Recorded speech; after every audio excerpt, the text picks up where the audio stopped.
Carlos Alcaraz, world number one, 16-0 on hard courts in 2026, and hasn't dropped more than one set in this entire tournament.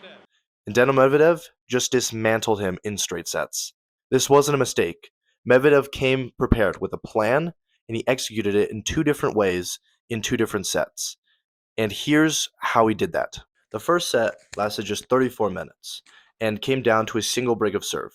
Medvedev came out playing a style we don't often see from him, taking the ball early, staying flat, and almost zero margin for error without missing. The key moment came in Game 4.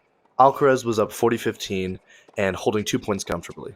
But Medvedev ripped through anyway and broke. He won 5 of the last 6 games and never faced a single break point the entire set.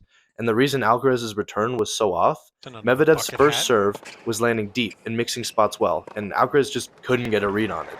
And without his return, he wasn't able to start the long baseline rallies he usually relies on. Medvedev knew this, and that's exactly the game he was trying to avoid. Set 1 went to Medvedev, 6-3, dominant, clean, and graceful. Set 2 was nothing like set 1. Alcaraz woke up, broke early, got to 3-1, and it genuinely looked like this match was going to go to 3 sets. But then, Medvedev did what separates him from everyone on the tour. He broke right back immediately, held at 4-4, and when Alcaraz was serving for game at 5-4, he hit 2 of the biggest shots of the match. And then the tiebreaker. This is where it got ugly for Alcaraz. After losing the first point, Medvedev won 6 in a row.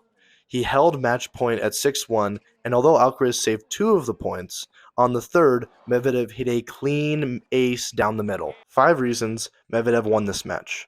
First, his serving under pressure. Medvedev saved 88% of break points in this tournament and converted 100% of his chances against Alcaraz.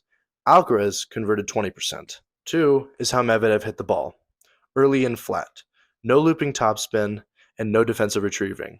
He was on the front foot all night and barely missed. 3 is the conditions of the court. Medvedev said before the game even started that the court was a lot faster than he'd played on before, and this kills Alcaraz's topspin advantage and suits Medvedev's game perfectly. 4 is Medvedev's mental game.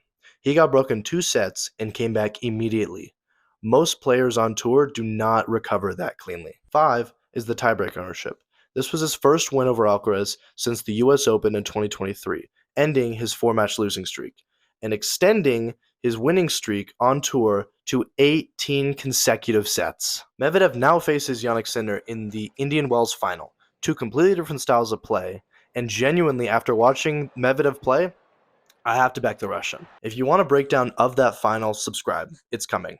But let me know in the comments if you think that Jannik Sinner is going to get beaten by Medvedev in the same way Alcaraz got beat.